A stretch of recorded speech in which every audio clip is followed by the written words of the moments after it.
So if you're in that standing position, pushing into the wall or leaning forward, I want you to begin to come down to sit in front of your bolster. We're going to work on these kind of common, equalizing, familiar shapes. And so I'm eager to get into this sequence right from the get-go because everyone in here is familiar with these restorative patterns. But I'm going to encourage us to get the shift from them into some balance and rooting poses today. So that means we're going to kind of flow up a little bit and then emphasize how we can use these equalizing poses to support our kind of mid-standing shapes. So have your blocks underneath your legs. Let's say your legs are a little bit extended and they're not so bended. I want you to feel what it's like when they're in a rather comfortable bend. They're not in the deepest curve of the knee. Okay, so your knee has some contour, but it's not getting like this deep pull. Okay, so try your Baddha Konasana out by putting your belt that's buckled into a loop overhead around your waist, low, low. And then notice that the spacing that your belt you created is for you, it's your length. So if I kind of reach forward, it's not going to get my feet. So I have to use my lower core muscles. And I'm going to hold my belt and reach it forward. Both arms are pushing the belt forward. And then as I slide my feet in, my stomach gets a little bit of tone and pressure. And then I'm going to scoop up my feet and then let that belt be wrapped around the tops of the feet. And noticing the soles are maybe having some kind of an imprint together. So feel that imprint, not so much the turning out of the foot, but the soles touching. And then that will help the connection to your knees. So this is something where it can be healthful for the knees, but it also could be some challenges could come from it with the knees. So make sure the belt is, not too tight. Mine's a little bit too restricted. So I'm going to reach the buckle so it's an easy hands touch. And I'm going to slide the belt very low on the back of my waist now towards the upper buttocks. And it really is touching my inner thighs. And then as I recline, I'm going to try to work yourself, for all of us kind of familiar with this very obvious restorative pose, Supta Baddha Konasana. We feel when we shift our balance back into our chest dimension to open, you can do a couple things here to arrive with that reaction in your ribs. Sandbag on the ribs is the most useful that I can come up with. If you happen to have two belts, right, you can use or any kind of a sash or a long, thick kind of material that's maybe something more than a shoelace though, that you could hold overhead in addition to the sand or no sand. But the awareness of the rib dimension expanding. So let's do a couple tests for the ribs as we center into the present. If you want to set an intention, it could be something as simple as being present for the moment, right? That could be an intention that builds during your practice.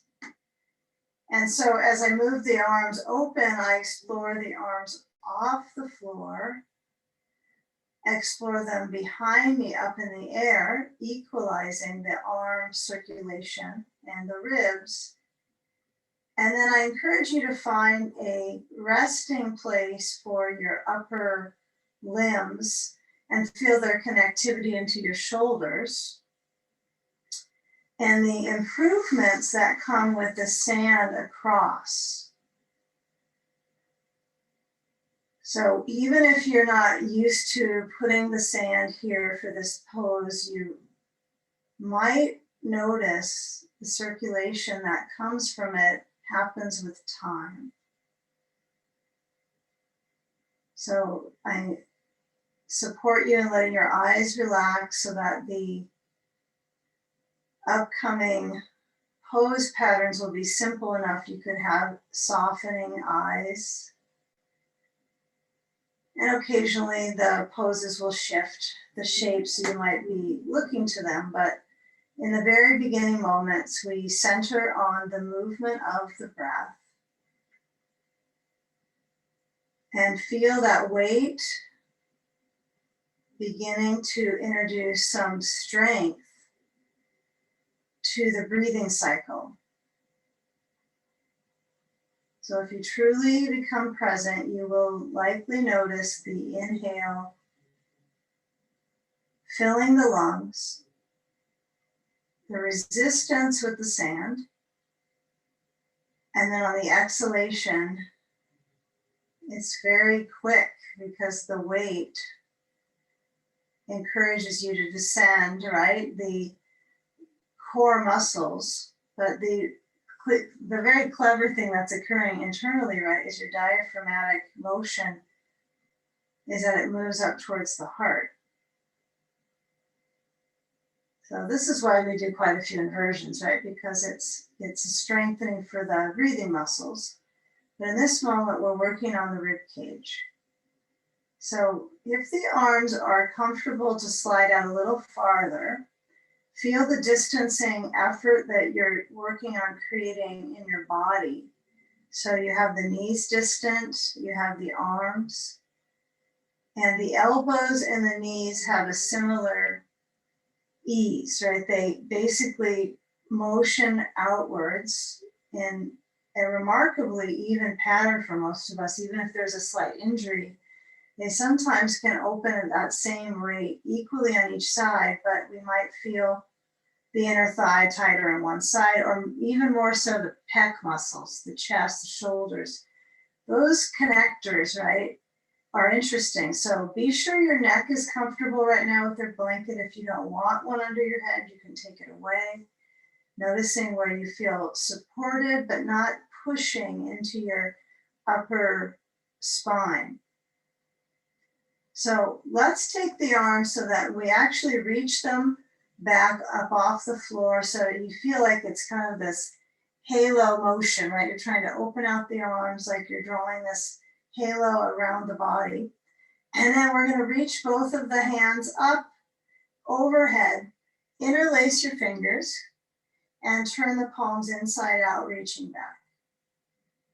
Maintain the focus on the ribs stretching outwards on the inhale. Right, the belly lifts up, and on the exhalation, feel that descent of the core muscles, which is actually when the diaphragm is moving back up towards the base of the heart. Now be structural here. If that interlacing of the fingers, you want to switch the interlace, or you want to hold your elbows for some variety, give that a try, but keep in mind you'll need to crisscross the elbows both directions in the next 15 seconds or so, so equalizing. And then we'll finish the first equalizing pose by coming into moving the arms out and down and slide them besides your hips. And then we'll bring the sand to the side yard and then unbuckle.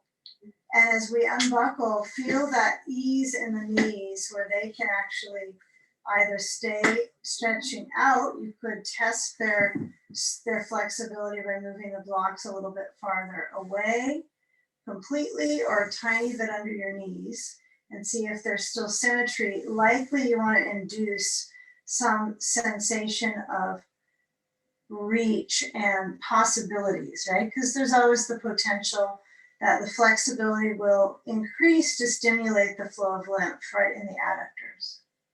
And then let's bring that left knee to point up to the ceiling, the left foot pressing down. And we've been familiar with many of these beginning poses, so we're going to go through them before we get into some different phases. But I want you to cross that right foot up to the left knee, and when that knee moves open, can you feel what it would be like when you tip the legs as a package to the left? Would it be nice to have a ball under the left leg, or would it be nice to have a block? You got lots of props at home. You could even put a shoe there probably. Okay, so I'm kind of thinking about what kind of an object would be a little bit mushable, okay? And so when I lean my weight into that left side, I do want this kind of motion to be like there's a plate of glass in the front of my right knee and the back, and I'm kind of moving between the plane. So I want to move my body parts at the base to the left, and then as I hold onto that right knee, right, with my left hand, now the right arm goes straight back and it has a bend in that elbow so that you still have that kind of arch in the shoulder and the arm. And let your head maybe roll to the left here. Feel your head turn a little bit left, gently stretching that right side of your neck. Let the abdomen move with the breath.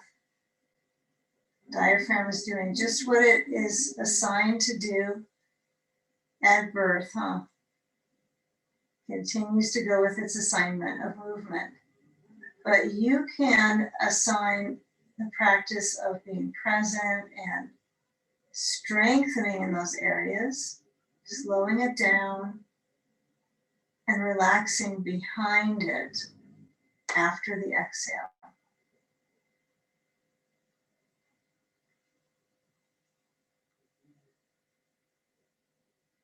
You know, if your head feels pretty good with a little bit of a turn to the left, you know, noticing when your right arm moves back down besides you, if that continues when your arm is relaxed. Now, some of you may have not lifted your arm up at all, and that's fine. You might feel that it's a little bit more receptive in the neck, easeful, and then your head turns back center. Come back up to the center line with the leg, and I want you to switch it immediately. So you just let that left foot lift and cross to the right leg and place the ball, the block, or the shoe besides the right hip, and let the body weight lean to the right, but you still want to be kind of assigned on your back is touching to your bolster, right? Most of it, you might notice the very lower layer, the buttock, right? The sacrum, the very base is slightly off so that you have that arch in the rib cage. So we expand the ribs. So reach for the left knee, hold on, and then let the left arm stretch back besides your head. Turn your head to the right. Feel the back muscles center on the bolster, and use the bolster to fulfill support. You know, it's unusual to designate this focus, maybe for some of us at home practice, but noticing that this is a familiar shape you've repeated in your Zoom class. So feel where that arm is reaching, feel the potential of movement back. If there's something in the way, you might be dealing with the surroundings, right? Every time, something different. So sense anything around you that you're noticing and see if you can plug back into the breath. Now, I tend to let my head turn a little less on the side for whatever reason. So if your left arm lowers down now, you might notice does your head tilt a little. Now, remember, you're in the back of your head, right? So you're rolling from the back of the skull towards the back right side of your brain. Brainstem doesn't have a lot to do with this movement, but you can feel the light stretch in your neck. Good, so get that sensation of movement through the right hand holding the knee to stretch your hip, included. Cycle the breath in. You know, when you relax out that breath pace, you're going to let go of the twist of the head a little bit. Come back center, every little motion, release the grip on the knee, And then feel how the legs, you're gonna windshield wiper the legs, so uncross. Knees are gonna swish side to side. Now, when you move through your knees, if you decide that you would prefer, let's say you have a grippy ball, and you wanna put that underneath your sacrum and massage the sacrum right now, that's an option. I like the windshield wiper variation because then my sacrum is kind of in a random motion with my knees. It wouldn't be possible to easily really have the ball and windshield wiper, right? It's one or the other, okay? So now when we set ourselves to side sage, we're going to consider how the rib layers were expanded, and now we're gonna move to the equilibrium, I like to call it, on the side. So you might try this and it's a balance issue. So since you're at home, you won't be observed necessarily if you fall off or not. But the right arm is stretching beside your head, and you're gonna turn to that left side. Left arm is down. This is learning how to get up from falling. Roll to your left hip, right arm is reaching. Now this has a little faint feeling of side sage, but it's not very well supported.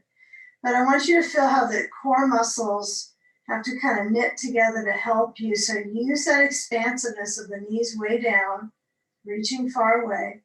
And then as you roll to your left, you're gonna come up and take your props, break them apart, okay? Prop breakout here. Turn the bolster across your mat so it's horizontal, and then you're gonna place the blankets in a nice stack of quarter folds or so. Yeah, so that should work out pretty easily. Now, we are gonna work with this side sage for about a minute and a half, and then I'll give you a heads up when we go to horizontal chest opener. So we'll do a kind of a breakout between the pose. But in this moment, visualize a bit of, this is kind of mirrors some standing poses. And we're gonna do some basic standing work today, but it'll be so supported with your alignment and your tissues. So try to use this to kind of wake up those directions and the lines of the legs. So when you lean into this bolster, you want your sandbag, if you're using one nearby, or a bag of rice. You're gonna put that onto your side beam. This is something you wouldn't have in a standing pose, right? A sandbag on your side. I've never seen a triangle pose with a sandbag. Place the block over the other side of the blankets, and that's optional. It's blocktional, right? Optional block. Yeah, I don't think the ball would be necessarily super helpful. So I'm using that on the inside of my knee, but some of you might change that up. Good, this looks good. So as I see some of us getting into this, a few, you might work with that clutch of the ribs into the bolster. And then I didn't mention this in the beginning of getting your props out, but going forwards, how about this? When you do get your props, I know some of you have round bolsters, get those out for your side sage. So we can kind of keep working on this rib, long boost, you know? So you might even go get it right now if you want to switch it out.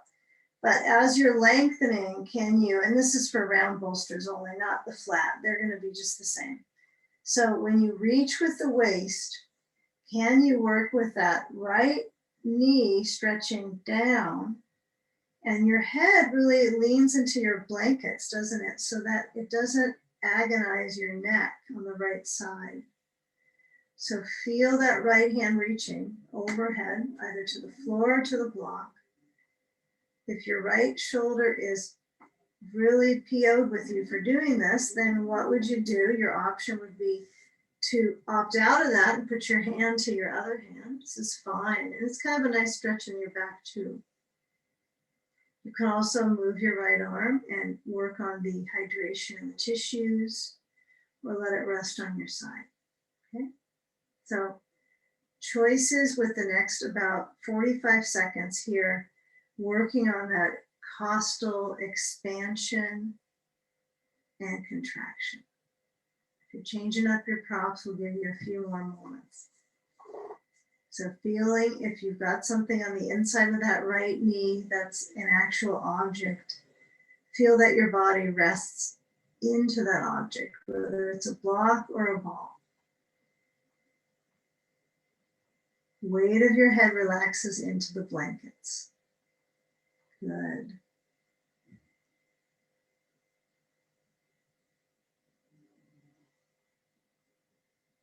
So as we breathe wide through this right side,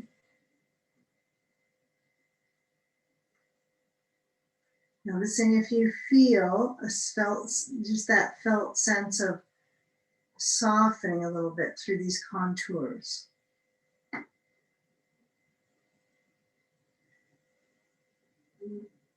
Expanding the ribs on the inhale and relaxing.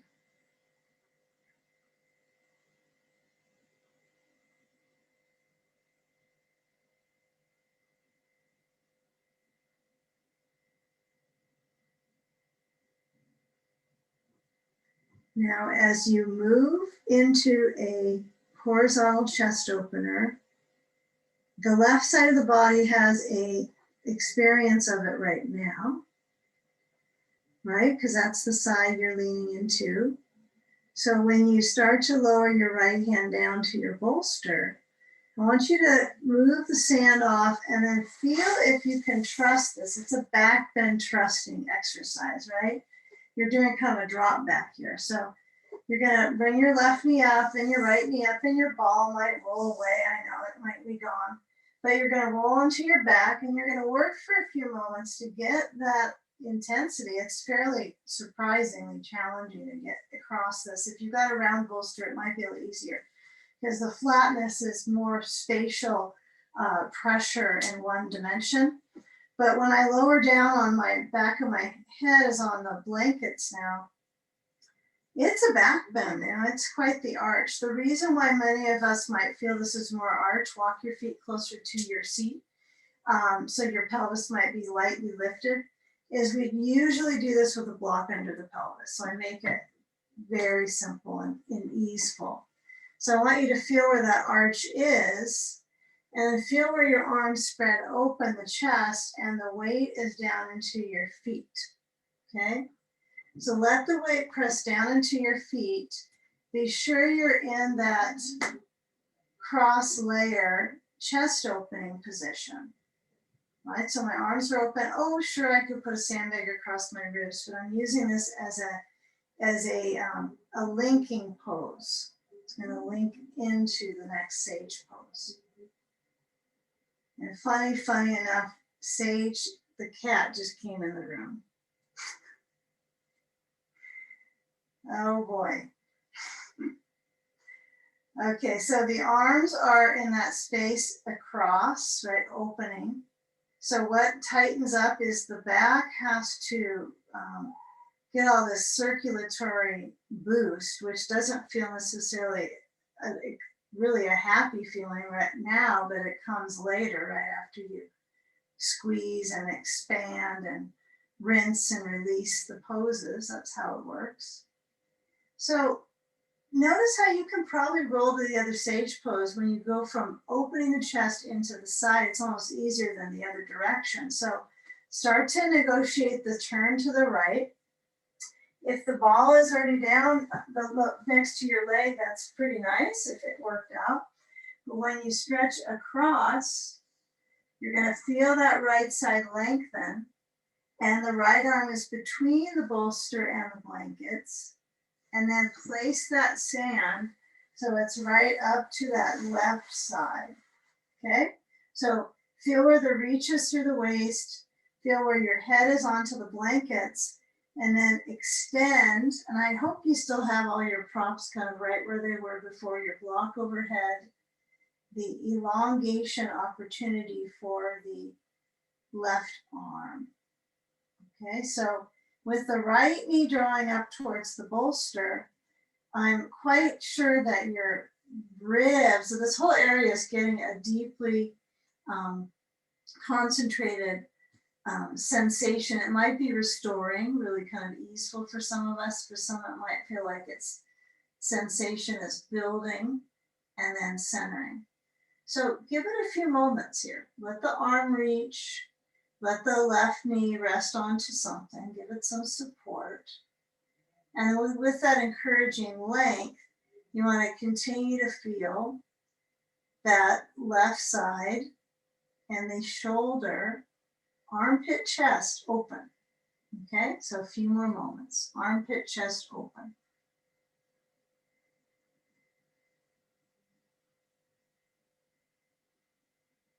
Breathing, feel the in-breath filtering in through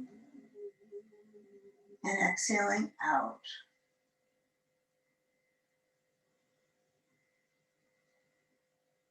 And really sense the walls of the chest expanding out into the, each of these ribs. They're generally stacked and they sink in our daily posture, they sink with gravity, but we're trying to play with gravity this whole time. That's all these classes are. They're just gravity playgrounds. Okay. So with a few more, if you want to lean your head down to your blankets, if you prefer to let your head turn back, which is, I like to do that because I'm facing away. So I feel that need to look towards the group, but get a feel for how this armpit chest can open. It's a great thing about props, right? Is they support and they let your structure have some buoyancy.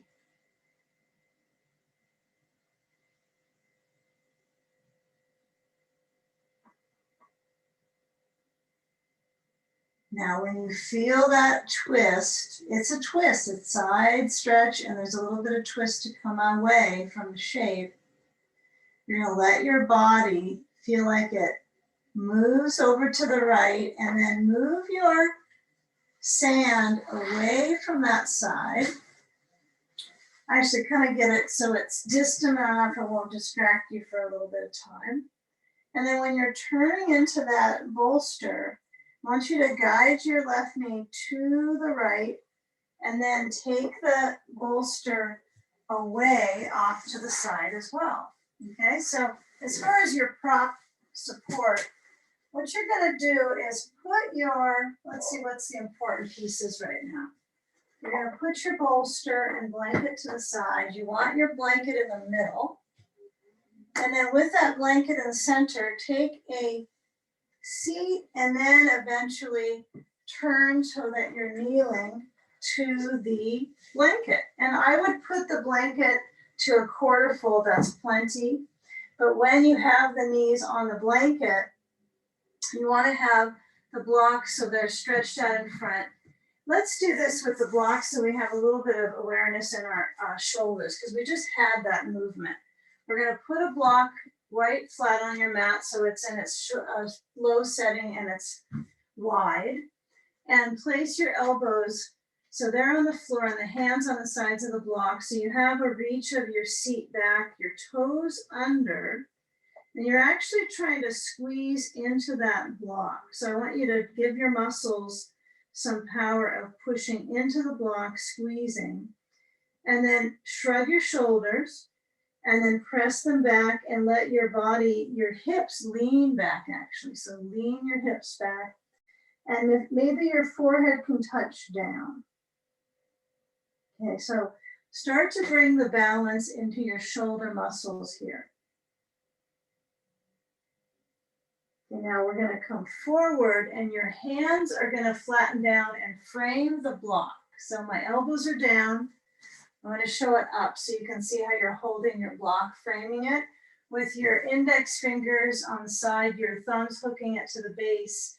And then with your elbows pressing, lift up your knees and work towards that lift of your hips up, right? Not necessarily farther back like a dog pose. You're going to walk your feet a little forward and work on the seat lifting up. Okay, so find the root at your feet and your elbows, and your head might lightly touch towards the ground. Just don't push it into the floor at all, but feel your elbows and the triceps I know it's a little bit of tricep detail. Lower your knees, come up to your hands, center your knees, hips distance, round your back to cat pose, chin to chest. Inhale, arch. And exhale, round your back. So feel where the spine moves and lifts and the abdomen hollows and the chin moves to your chest.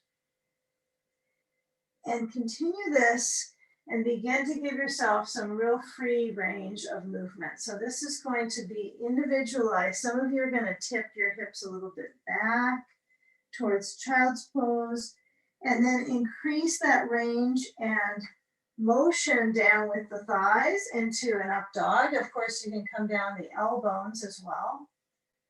I'll show how you can blend that creatively and comfortably right now. So if I want to focus not on my hands with my up dog, when I lean back to that version of child, I would come forward and then slide my elbows down and then reach my thighs back and come up to Sphinx pose for a few moments. Okay, but still I'm working on that core connection. The top of my thighs are on the blanket. And now one more time, weave back. So reach back into your hips. Some of you are on your hands, some on the forearms, and then reach your hips down and lengthen that front body. Lift up through the front of the spine to your chest. Now, when you shift back to all levers, you're going to move your blocks so that they're going to support your potential here.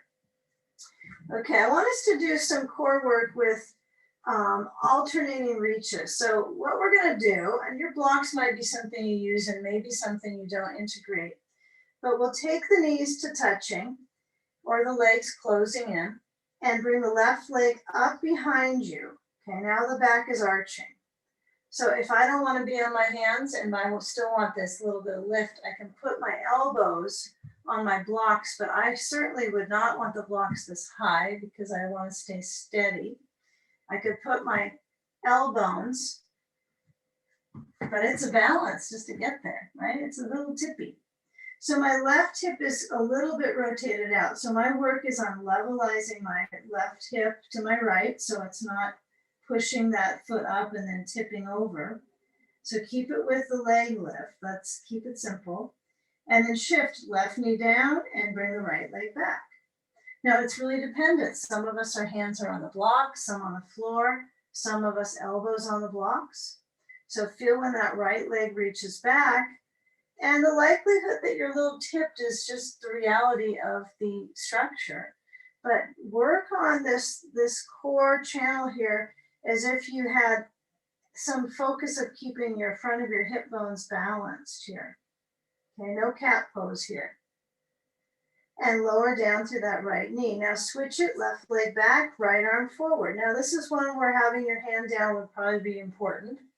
You could work with the forearm down, but you're trying to work with that alternating reach. Okay, now switch so that right knee is reaching back and left arm is reaching forwards. Extend. Full focus. Okay, now as you lower down the hand, the knee, we're going to shift so that when we come down this time, we're going to have our bolster right underneath us. You can have your blocks nearby, but when you come down to your core, we all meet at the same level now with our belly on the bolster. Like you've got a really long, lengthening belly, and your arms are going to stretch back besides you so that as the locust pose grows, you want the connection into your very core, lifting, strengthening spine. Now try to keep the tops of the feet on the floor. I know that the feet get a little bit wacky on this pose. Okay, now this back strength is really important to tap into. So lower your hands, elbows by your sides, And start to lower your chest and the crown of your head towards the front of your space. Notice the heart rate, the pulse sometimes in the belly, right? You can feel the different arterial beat, right? How you have arterial connections besides just where you think that is at the heart. So when I'm here, what I want to integrate when we come up to standing is that this position and the strength in your back will come in handy when you're actually a little more elevated off of your legs, right? We all eventually will be standing at some point working on our balance and strength. So when our hands open out, elbows by the sides, we're letting the toes hook under this time. We're lifting the knees off the floor. And then try to come with me to this position where you have your elbows sliding back and you're ever so slightly moving your chest forward. And all you notice is the challenges, right? It's like all I can think in the present right now is this is somewhat challenging to be in this baby back bend. It's funny they're called baby back bends because they're the back bends that babies do. But they're also classified as baby back bends in our series. So as the toes are on edge, right? Toes are under kind of on edge. When you press down and your knees come down and you lift the chest centered and up, looking forwards, try to keep your gaze in front of you, looking forward. And then come back to table. And now let's move the bolster for the temporary time away. Very close to you though. And you're going to step the right foot between the blocks. And when you come up with that back knee, I want you to just simply balance the weight into that left ball of the foot and feel these options. I'm going to give two pose kind of categories to work with. One is going to be this pattern with the back foot parallel, that's stepping it a little bit out to the left side, but still trying to keep the foot as parallel as possible. And reach back into the heel and then lengthen now your sitting bones back. You can move your blocks up higher, right? I would take them all the way up so I can feel that strength in my lower spine. Now, those of us that want to go into triangle pose, this is your second option. You would stay with the front foot parallel and pivot the back foot out, but turn it out just that right radius of movement. So you're lining your front heel up with the back heel for this version. And then you're going to let the right inner thigh go, maybe it's towards your screen, but it's going towards your left. And then you're going to lift your left arm up and move your block in so it's besides your right heel. Okay, but try to keep it so that your block is supporting under your arm. Some of us have our arm farther out, maybe to the right side. That's okay, as long as you feel like you're steady. And then feel that left arm try to move up. Yeah, if you need to take a little bit of a break, walk through right now between these poses, that's fine. Okay, so get a feel of that open quality through that left arm lifting. And if you're forward and down, you're focusing on the back calf stretching, okay? Now, as we reach the left arm over the left side of the face, for all of us, we're gonna meet back in Parsvottanasana. So that's the feet are both parallel towards the front. Take a moment here when you're rooting back into that left heel. Right hand, back of the hand is on the sacrum now. Lift it behind you, touching to you. And then twist to the right and maintain that circulation from the left calf into the left hip and then across the beam of the waist into the right hip. Just a few moments. Okay, try to root into that back heel. Feel that you can reach through the left heel. Okay, now feel when you turn to your back to your right foot, you're going to pivot and take a turn so you're in a wide stance. So take the wide stance so the feet are wide, the toes are in, the heels are out.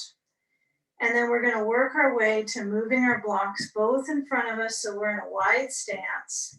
hips back, center through, and then lower down into a wide downward dog. Feet are both in that expansion, and then the hips stretch back, head down. So maintain your seat reaching back. You certainly could hold onto your ankles and bend your elbows and let the crown of your head move to the floor and work on this wide expansion, okay? Okay, kitten, gotta go. I think she was about ready to jump on the actual iPad there. Cat takes us out. So feel when you have that width, these three variations, blocks, hands on the legs. If you find you can go a little further, I would encourage you to have your hands, if it's easy for you to touch the floor only. If it's easy to touch down or even mildly touch the roots of the fingers down, the hands are in center of the feet, but notice how feet turn in and hands turn in on this usually. So try to work with the parallel patterns like your hands are, whether they're in blocks or not, and lower the head towards the floor. Take the reach of your hips back and up, and then motion so the thighs are quite deeply involved with the sensation, that flush of the lymph. Okay, now when you hold onto the legs, if that's your pattern, move the head down straight to the floor.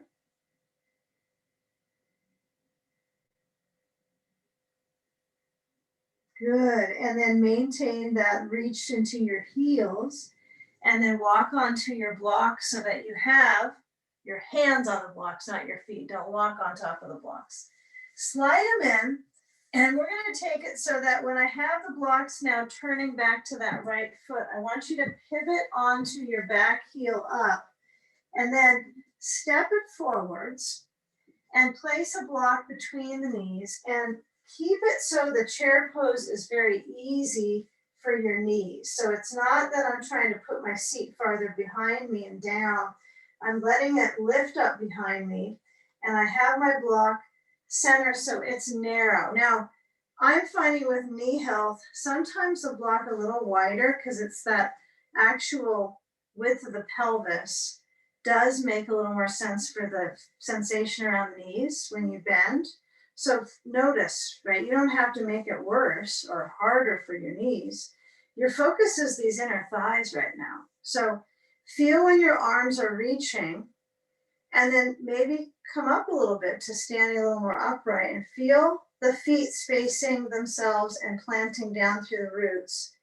And then let your hips move down, let gravity have you. Few more moments, breathe. And then lean forwards. Good, it's simple. Put your block down. And then as we switch that right foot to step back, I want you to maintain that length from that left heel up into the back of the leg, all the way to the current of the sitting bone, and then back through that right foot. Give it a few moments. We're on the second side, so we're past halfway there, right? So focusing on the connectivity through the calf. Those of us that stay here, some of us will stay with this version. And some might decide to go into triangle, putting that block besides the left heel, pivot the back right foot, and then let the left inner thigh go under and towards the direction you're going. So for most of us, our left leg is the front leg, so we're moving our ribs towards the right, and we're lifting the right limb up. So press from your right side waist down into your right heel, and keep going with that undercurrent of the rib cage to the right side of the abdomen and up, okay? Those of us that are straight into Parsvottanasana, the forward bend version, we have the back foot parallel, and we're still pursuing that circulation all the way steeping in the legs. Now your lungs get a little more involved than you think on these poses, right? Although we're not pushing them on props, you're using this gravitational motion and resistance to find that connection and that strength to surviving the pose, right? Pose survival. Okay, so if you're turning in triangle pose and you notice your leg kind of drops under, it's hard to push through, like you're pushing your hips open. Reach back into that right heel and stretch the right arm over the side of the face. And then you're going to turn down to that block and then pivot the back right heel. Good work. Nice. Feel the back heel stretching down. And then for all of us, left hand onto the sacrum and turn to our left. If the back heel starts to lift up, it's okay. I'd rather have you try to work with the back foot parallel than to kind of fidget with turning it out excessively. So feel the back heel trying to reach down, manage that circulation with that left knee in a micro bend. Feel where the legs kind of co-balance, right? You're trying to create circulation through the back heel and co-contract that left thigh. Left hand comes down to the block, and then we center ourselves now to our bolster. So put your blocks a little forward under your hands, bend through that left knee, place your bolster, now slide it in under your left leg, and then come down to a lunge. So the back knee is on a blanket, okay? And as you lower your right knee down, you're gonna walk your left foot over to the right side of your mat, and you're going to move your left knee, and as it moves open and you're moving into pigeon pose, the top of your thigh pattern, the top of the thigh is actually pushing the back, the buttock space is pushing into your bolster. So feel when you're sitting on the bolster. Kind of interesting to be upright in the position. Feel where the spine has a little bit of detail. And then to the best of your knowledge, you're going to lean forwards and you're going to put your elbows on low blocks or put your blanket, or if you have an extra bolster, under your elbows. Those are all good things. So if you do have an extra bolster, you would probably, you could use that here to soften the pose a bit, to ease the concentration in your hip. Now, if any of these are just too much, like if this shape is too intense on your knee, it doesn't work for you, what I prefer you to do is you can come to seated on your bolster today. Today's version would be seated with your left leg crossed in front of your right. And you would use your blocks under your hands at the high height and lean forwards. Okay, you let the crossing be pretty broad, so it's not going to be like a box pose.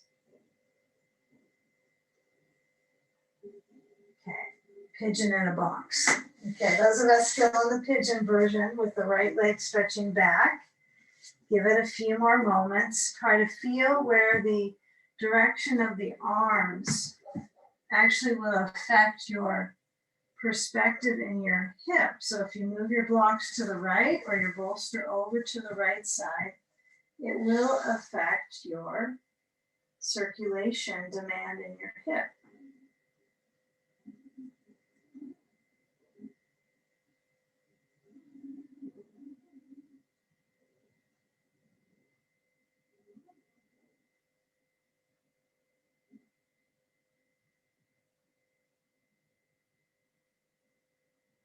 Now, when we come out, whatever direction you're in, some of us are seated, bolster, some are in pigeon. What you're going to want to do here is to bring your weight in your left seat, swing the right leg out. And when you're on the bolster, your right leg moves open, okay? So get a belt, right leg goes out, have a belt, and place the belt in the first stage. We're going to put a block or a ball under the left knee. So you have something under that knee. So there's no ambition to put it on the floor necessarily, But if it's easy for your hip and your back and your knee to put your knee on the floor, so be it. But notice if you do that and your pelvis is a little bit off kilter, then it's not a really good habit to have, to force that down. But you know, who's to say? That's just learning structural stuff. But you know, some schools of thought are move it as far down as it can go to some lotus pattern. But we're just working with the perspective of balance and structure. So that's where we're at. So when the right leg stretches open, I'm working on not a radical movement with the leg very far out. So it's not like this radical right position, right? It's more like it reaches from my pelvic brim, right, straight out with both knees about the same level of direction, really, aren't they? And then put your belt under your right foot and take a good tug on that with both hands. So I want you to turn your waist to your right leg, take a tug on the belt, and as you lean to that right leg, you're going to actually walk your hands down. If the back of your right knee is actually pushing into the floor like it's hyperextended, you can put your other blanket under it. I don't think the block would be that smart because it's almost too high for some of us, right? So I just kind of roll a blanket under my right knee and that's pretty good. So I'm encouraging you to pull and actually walk your hands as close to your right foot as you can go. So it's quite a demand here in the back muscles. So some of us might be here. We might be sitting up tall and moving a little forward, bending our elbows, and that's where we are with it. That's pretty good. I'll stay with that one. Okay, so pause for a moment, feel the spine gently arching, and then feel as you move towards the leg.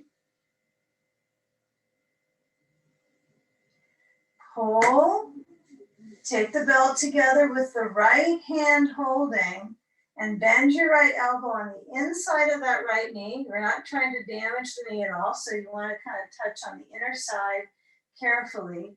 Use your bicep strength to hold that. So again, you're not pushing into the knee, like crushing that. You want to use your bicep, the upper inner arm, to hold. And then turn to your left, so you're twisting to the left side, and the left arm is behind your back. Pretty simple. My left arm is behind my back. I'm feeling some traction in my back, and it's a little intense. So let that left arm be resting. You can turn your head down to the right leg or keep it kind of surfing to the left. So feel, and I know the sequence is a little bit unusual. Actually, it was usual and familiar in the beginning, and then it got a little bit challenging, right? You could say. So this is to kind of balance down from the challenge and then feel where the rotation is through your ribs. Give it a few moments. You can always turn your head down to your right leg to ease your neck.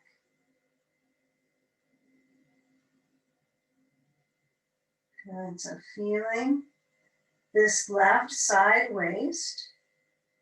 Now you might be moving your right elbow down the inside of that right leg deeper and feel a little bit more significance in your left side waist. Now, when we do our poses on our back, when we're fully supine floor poses, this is going to be a little easier to traction, but we're kind of, in some ways, earning that today. We're kind of working towards it. So when you're holding your belt right now, you're gonna slide on the belt with your hand, and then as you come up, try to get that lift with the chest and turn to your left, and you can keep holding your belt or you can put your right hand on the left knee, but try to get a lift at the heart. So it's almost as if moving your belly back and then lifting up out of your back ribs is going to help you with this. So it's kind of a bizarre concept, but if you're present, you might, be able to feel that inner detail, but give yourself that time. It's only a little bit more time in the whole scheme of your day to focus here. So get a feel of that inner lift. I'm going to do 2 inner lift twists here. Okay, now unwind, turn forward, take the belt off the foot, and then we'll take that right leg. So it's either going to be, this version I'll show is a little bit more of the rehabilitation version. So my right knee is resting on my blanket and that's cross-legged position, right? So this is a little bit more rehabilitative, right, than the knees. Now the challenging version would be I move my blocker ball under my left knee away, I put my leg down, I slide my right foot close to my bolster, and then I actually move my right leg over that left leg, cross it so the foot is on the floor on the other side, and try to keep that right foot so it's grounded. Now, if you have a couple sandbags, you can put one on your foot. That's another way to help the ankle get that stretch. But when you cross over and twist, we're all going to turn to our right, whether your knee is on the blanket or it's up, and you're going to turn right and then work on that inner spiral, the kind of the spinal spiral. It moves from the center piece of the low back up behind the heart. And imagine there was like a beam, right, at the very spinal column, like a pole, right? And you're trying to rotate around that and get your blade to wrap around, kind of like the vine of the spine, okay? Left arm to the outside of that right leg, perhaps, and get into a super twister, huh? So rotate and center. So can you feel where the center of gravity is in this position and the awareness circulates through the shoulder?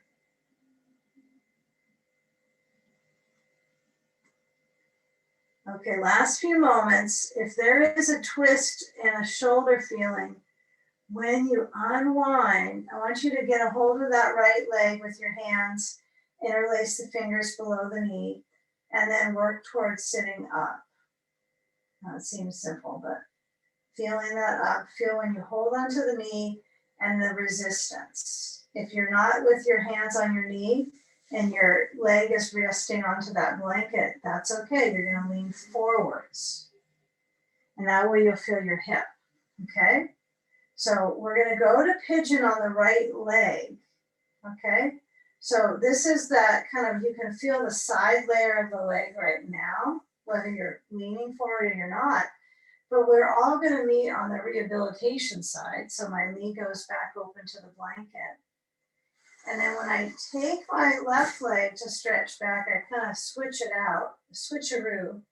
I let my weight push into my right sitting bone. I slide the left leg out and I reach the left side back, okay?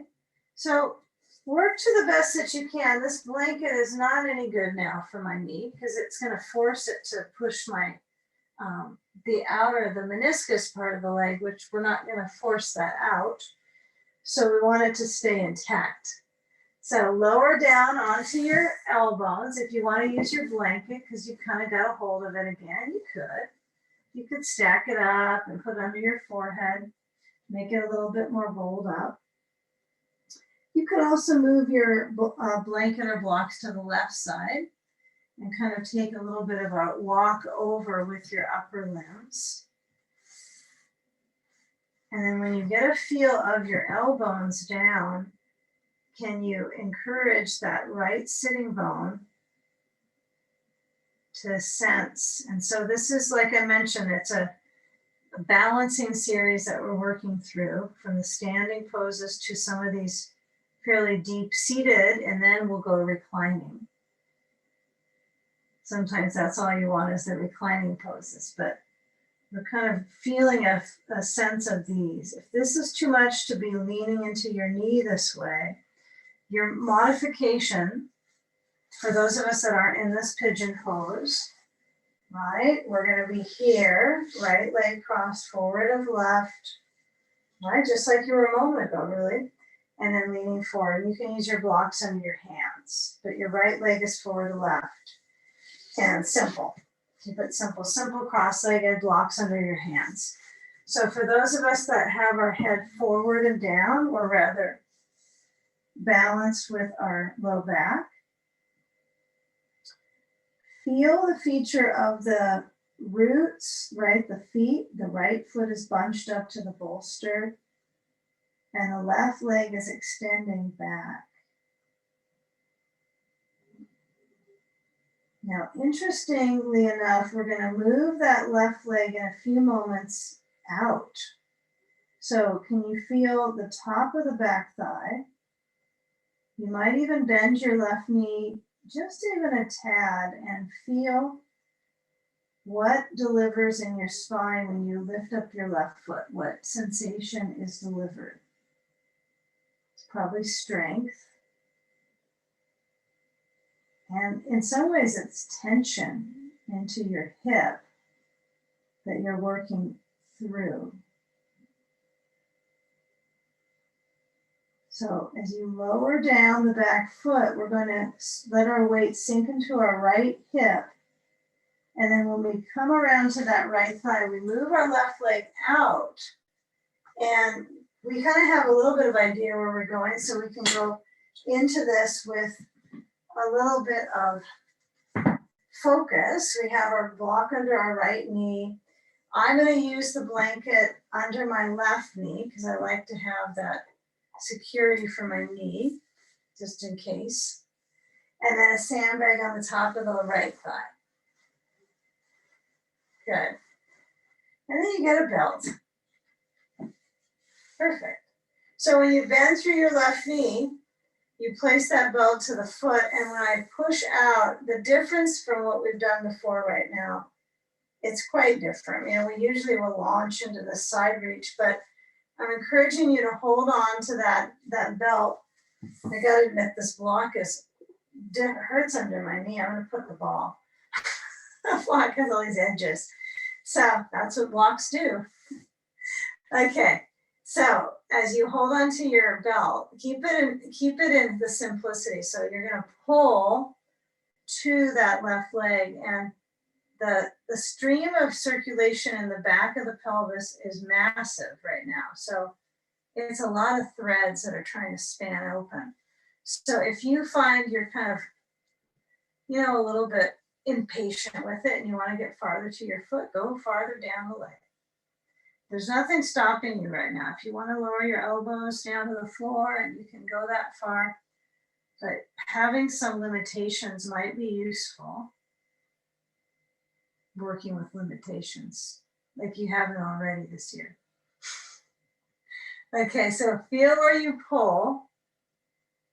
Now, when I slide my hands up, now some of us have, and I'm not saying that you're only smart if you're upright, but it's intelligent to kind of feel this limit. And then when you put the belt parts together and you hold it with the left hand, and then I have my belt on the inside of the leg, I'm turning my rib cage to the right, and I'm working with this refining motion with the back muscles, bending that left elbow. Now, if I can get it on the inside, the elbow on the inside of the leg, it would be ideal for the cross band of the back of the pelvis. Even the diaphragmatic band is going to be influenced by this turn. And the right hand could be on your back.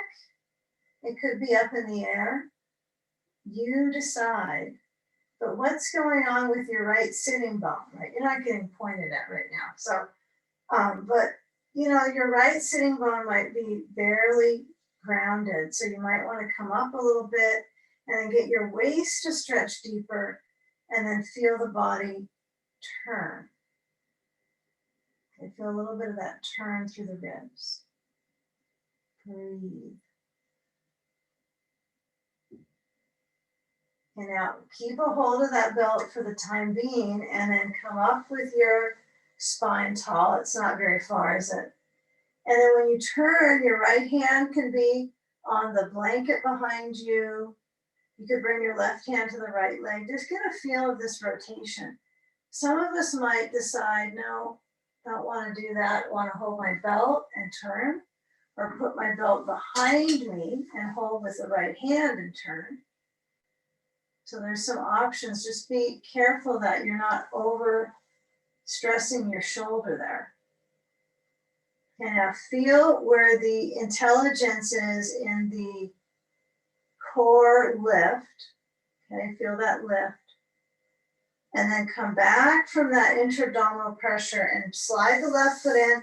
And probably this time we'll get busy with going right into the twist balance. So when I have my left foot in front, some of us are going to be here. We're going to twist left here. And some are going to move the ball away or the block and cross the left foot over the right leg. And then bring the right elbow to that left leg and take the twist so you're getting a nice balance in your twisting. Super twister. So feel the layers of circulation, since this is also a chest opening pattern on one side of the body. So we're working on improving our breathing and respiratory capacity in these twists and the side reaches. So you want to feel the ribs try to expand. And then as that stimulates the function really of the organs, because it alternates that squeezing and releasing, right? It's also the vertebral discs that get that circulatory hydrating experience.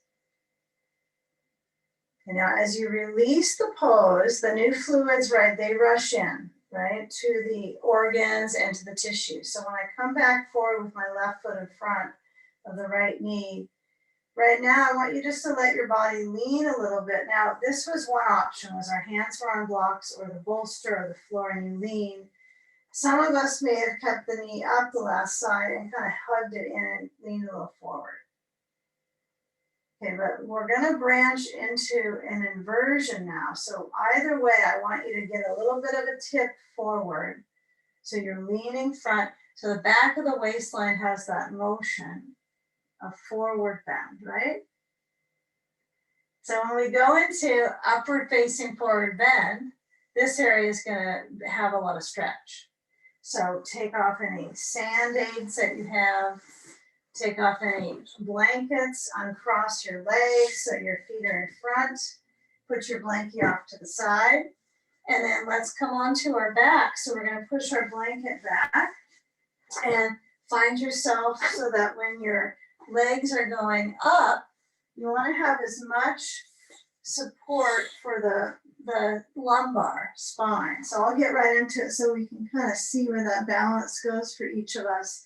So when you lie back, have a blanket under your head, kind of regardless in the beginning. So I'm not disregarding those that don't like blankets under the head, but you might feel a little bit more comfortable balance in your lower back to have that cushion on the other side of the spine. So when your knees draw in, you're in that inverted pattern to begin. Get your sand. If you're not using sand, you're going to use a belt under your feet. And you're going to squeeze the knees in and then put your sand on your soles. And as you push the soles of the feet up, feel that balance, that co-contraction in the back of the legs. And then as the legs flow up, can you let the arch in the spine center? And it's even though all the seated poses and some of the standing, it's kind of like exercise, right? You're kind of going through the motions because it's good for you. But sometimes these poses at the end, even though we got plenty of time to do them, the series of them, I want you to just notice how the back still has that supply of arching that you were working with when you were sitting on your bolster. It's kind of similar pressure in the core, but it's easy to maintain it and relax your breath and your mind. And so when your arms flow open to cactus, then the tailbone relaxes into the bolster. Now legs up like this is truly more challenging than at the wall because you have to use muscular effort to be in the pose. So the sand might introduce a level of draining the flow of lymph, right? It's really draining in the legs. So manage the weight of your pelvis and the flow through the spine to the neck. And maybe you end up kind of moving your your head a little side to side. Maybe you decide to flatten your blanket or bulk it up more under your neck. But if you find that you want to work on your neck, this would be a good one to distribute the balance of your parts and really strive to succeed in that balance, right and left side. Belly moves with the breath. Slow down.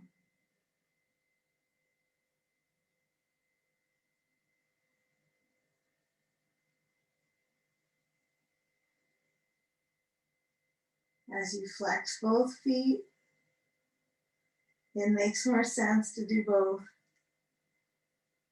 So make sense of that so that the symmetry that you can find easeful in these poses might balance the muscle memory in random times, right? You don't know randomly when you could use the balance when you're walking or you're on a uneven terrain, those types of moments.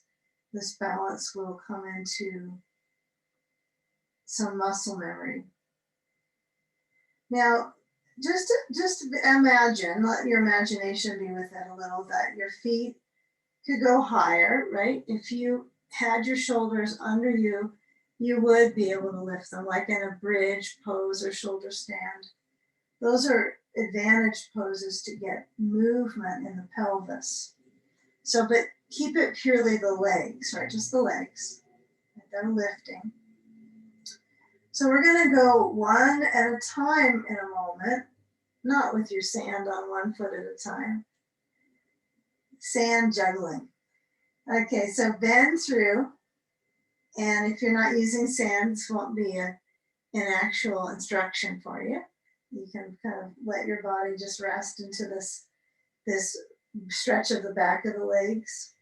Now, if you've got the sand, you're going to remove it. And then as you put that sandbag down, get a belt and then place it so that when you have the belt under your right foot, your left knee stays kind of squeezed in. That's the difference. And the right foot stretches straight up. Okay. So keep that left knee squeezing in. That's the key. It's different than you've probably done. Maybe not. Maybe you're learning these things too. Now, as your left leg reaches forward, like straight and from your pelvis forward, not overhead anymore, so you're using your core muscles, I want you to push into your heel and really stay with your core, the 4 core muscles. So when you push into your left heel, keep that lower pack of the left side of the abdomen engaged. And then I want you to let that left leg relax, like let it go. Let it be limp, let the foot relax. If it turns out, just let it do what it does. Okay? If you can't stand that it does that, move your foot a little bit farther out to the left and it will probably find some good habits forming in the hip. Just try that. Okay? So get a feel when your hands hold your belt and you're pulling your right leg back. Okay, so I want you to keep pulling the right leg. I know at some point it will stop and it won't snap, right? It'll just stop because there's resistance. There's fibers that are reacting to your discipline. So let those fibers still interact under the right leg, but when you pull with both hands, I'm assuming pretty equally, shoulders resting down, use your arm muscles versus your shoulder tension. Now, you're going to slide the left foot in, so the foot is on the floor, and then push down into your left foot. Take the hands together, hold the belt with your right hand, and then move the right leg straight open. Now your left knee is going to be a definite anchor here. So your left knee is going to come up into your left hand. You're going to move the knee out. So that stretch of the inner thighs with the right foot open. The right leg open, not just the foot's not really open, it's the leg, huh? Wherever that thought came in. So maintain the inner thigh sensation. How could you not? And then when that right leg comes back up, we're going to switch the foot in the belt. And I want you to bend your right knee, squeeze it in deeply towards your chest. If you're falling off your bolster, reset. And then push your right leg forwards. Really push it forward. Keep the foot off the floor. That's the key. And then draw the left leg back. There you go. Keep the leg moving back. Very good. So keep that, maintain that lift of the right leg off the floor. It's still up on the bolster, right? Your buttock is up, your pelvis is lifted. So that you might feel different in your right lower side of your stomach muscles than the left. And then relax your right foot down. Maybe you put it out a little to the right side. You might reset your hands higher up on your belt, closer to your foot, and then flex and feel the energy of pulling that left leg towards you. Good. You know, if we spent a little more time on it, we're not going to dissect this one today, but maybe I'll do a little study class or something and record it just as a hamstring and lower back study of releasing. But, you know, one side likely has some differences in its tensibility or tensegrity as well. So noticing in the moment if it's the hamstring or the lower part of your left leg that's tense, slide your right foot on the floor to the bending right knee. Just keep it bending, easy. And then take the belt together with the left hand holding. As the left leg moves out, you certainly have limitations. So my right knee is going to turn open, and I'm going to hold the right knee with my right hand and stay with that leg expansion. So, you know, in some ways, even though it's like, I don't know, it's not the most comfortable sometimes of a pose pattern to be in, but you're in your home practice, so it makes it a little bit more comfortable. But the ribs motioning out, we seem to have no problem with that, right? With that concept. But this whole leg connection is gonna affect your breathing, your diaphragmatic pulse. So let the leg stay with that extending external rotation for a few moments.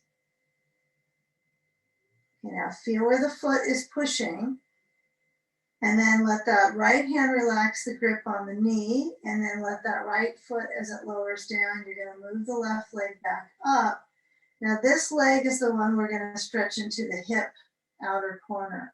So what I want you to do is slide the belt off your foot, bend through both knees to pick them in, and then hands onto your bolster, knees to chest, and then push your bolster forwards.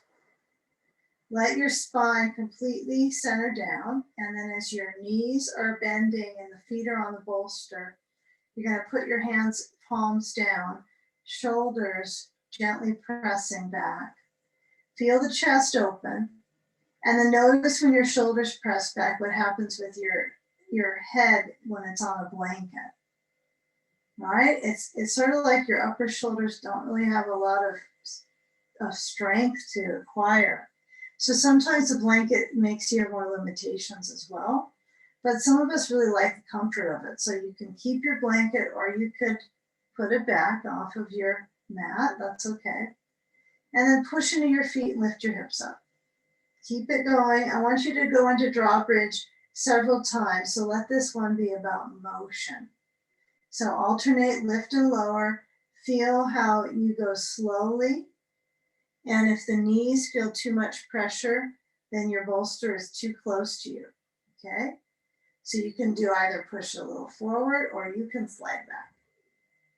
So when you lift up your hips, feel that circulation in the buttocks. Lower the spine down.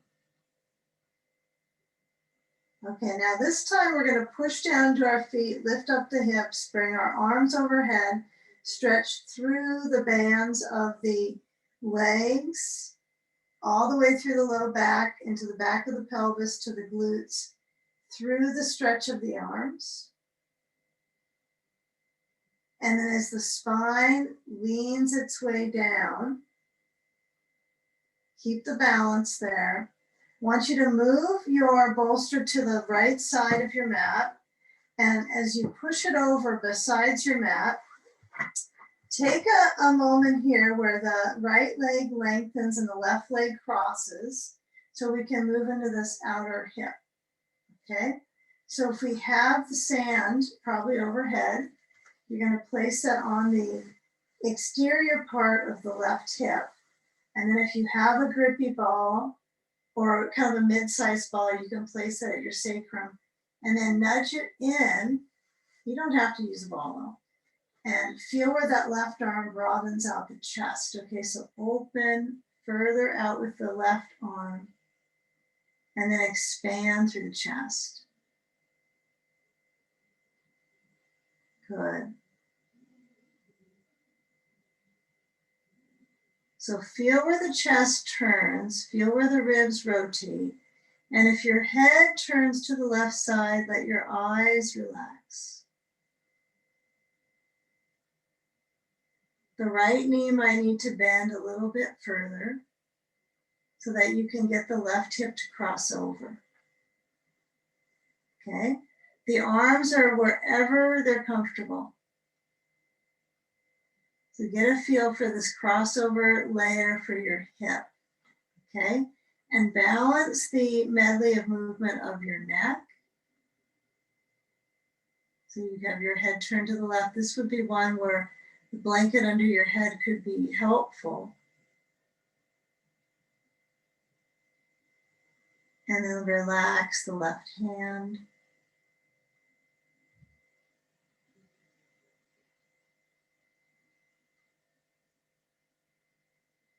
You know, when you consider that softness to your core body, relaxing, there's also some details that occur in your stomach when it stretches and twists. And that concentration goes further into the organs. So it's really a rest for the organs to transfer the circulation from our kind of our normal state of habits that we have into these rotations, massaging into the organs, hydrating the tissues.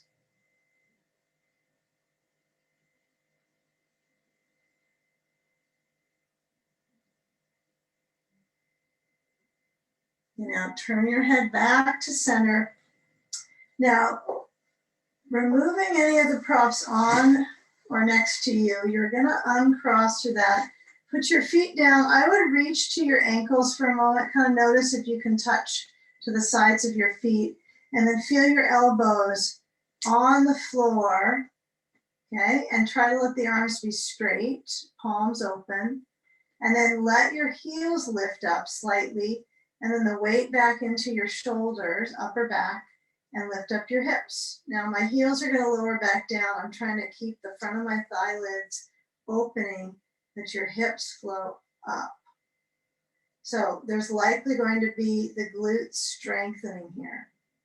So maintain that strength through the fibers of the back of the legs, a nice strengthener around the knee joint, right? This is a great strengthener around the knee joint. If it hurts your knee though, you need to move your feet out a little bit wider, not closer in, and then continue that formation of strength from your buttock through the back rope of that leg into the back of the knee.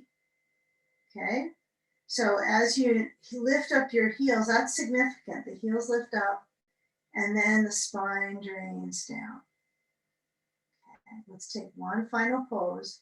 We're going to move the bolster to the left side. Our spine is all the way down and the bolster on the left. Now, you know, part of the challenge that you might have is that you want to lift your head and kind of crank the neck around. So as often as you can in these reclining states, consider having your head back. And if it feels like you need to crane your neck up, then you probably need another blanket under your head or a towel, or just scrunch up the blanket so you don't have to tighten your neck.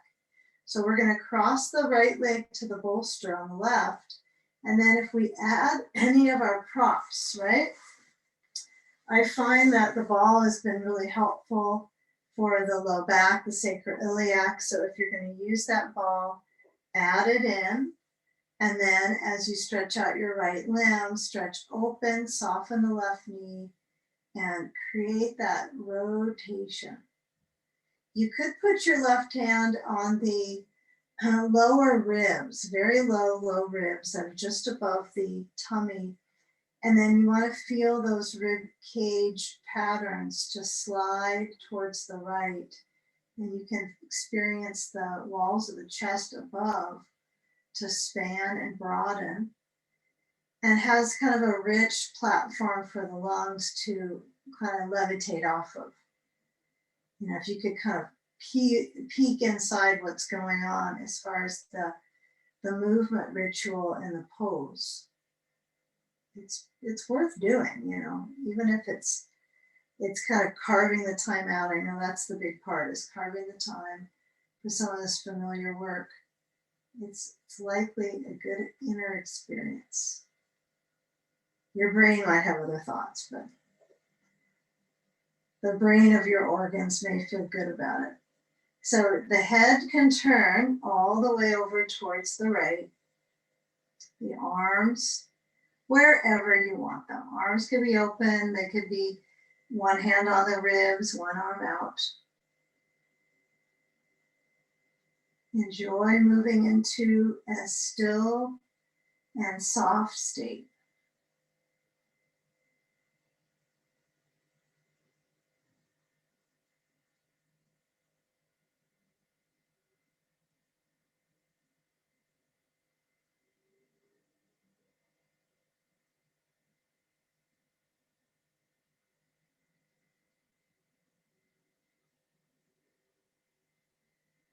Now, when we have the direction of your head centered and moving the sand aside, we're going to elevate our lower bone. So this whole journey of crossing the legs that we've done for many minutes today, I want you to unwind so that your knees are clutched in for a few seconds with the spine balance.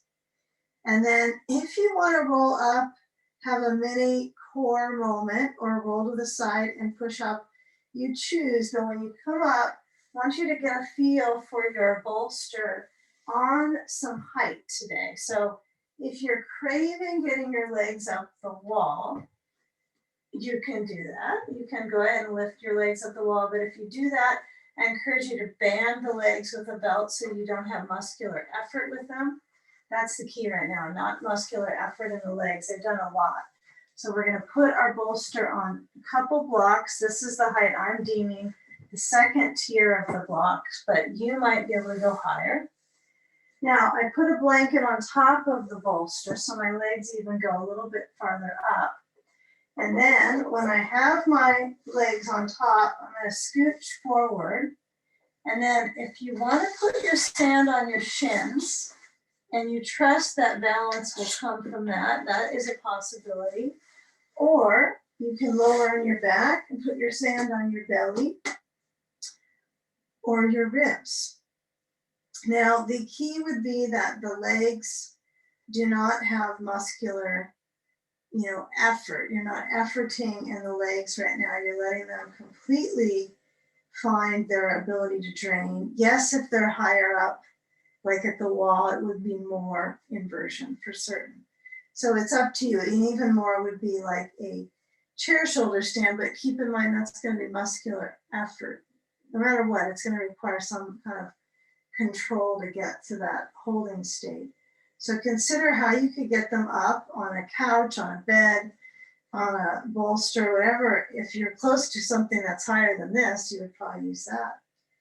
And then assemble the connection of the ribs, even if you could feel they're parting, right? Gravitationally, they're usually sinking down to your belly, and then your belly sinks. So you're trying to keep the ribs in their natural parting ways, and then spread open the arms so they're even more supportive of that parting. Relax your feet, relax your spine. So if you got kind of excited about that awareness and we're tightening your back, let go. Let go even more, surrendering the weight of your body to the earth, and gather your attention on the rhythm of your breath.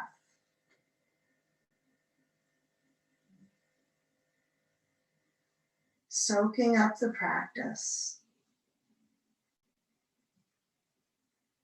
So as you absorb a few in breaths collectively and full out breaths,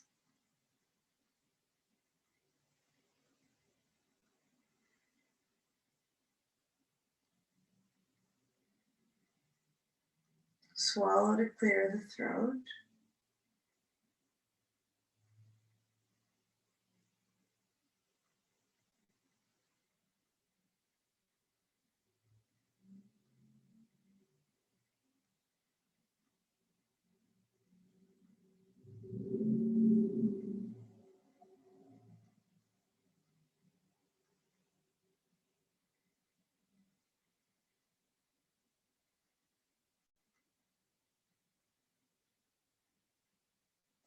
Now, where the arms are spanning open, can you bring your elbows to bending and the hands are straight back from the elbows in that cactus shape?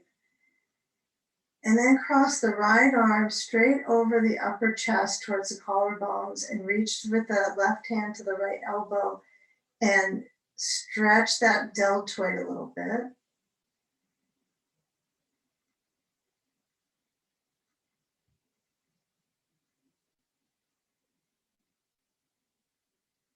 Now, when you change the deltoid crossing, you're going to change to the left arm across the chest, right hand holds the left elbow. Now, just notice if there's differences from the sides. You know, even if it's just parts of the muscle strain more on one than the other, it's pretty interesting to feel and respect the differences in your arms. And then it's that tone in the brain, right? So relax your grip. Move any sand away that you can easily take away. If you have sand on the shins, it will take you a moment to bring your knees and flow them in and move the sand away. The rest of us, feet together, knees out, Baddha Konasana, and then find that for all of us if you can. Of course, respecting whatever shape you want to be in your home practice is perfectly fine. And then as you bring your knees to a center from the hip, you can feel that kind of vine from the very front of the hip bone to the knee bone. Hold the knee tips, hold them in and hold the knee tips and circle the knees, massaging the outer rim of the sacrum. This is a good one. I like this. Forget to do this often, but it's a good habit. You might want to have a short 15-minute sequence recording of pose, like vitamin poses that are vitamins for your life. This is a good one. Now, as you roll to your side, you pick yourself up with hands, and then you feel your root. Now, you might pick yourself up and kind of root back to your seat to get to the final moment here together. But even if it doesn't feel like you got some people in your room, there is a collective consciousness for this session. So feel where the seat is centered, feel where your hands are sliding onto your legs, and then lifting and balancing your palms together, surrendering your brain down to your heart center and centering here. Okay, let's close practice for those of us internalizing the breath. Inhale.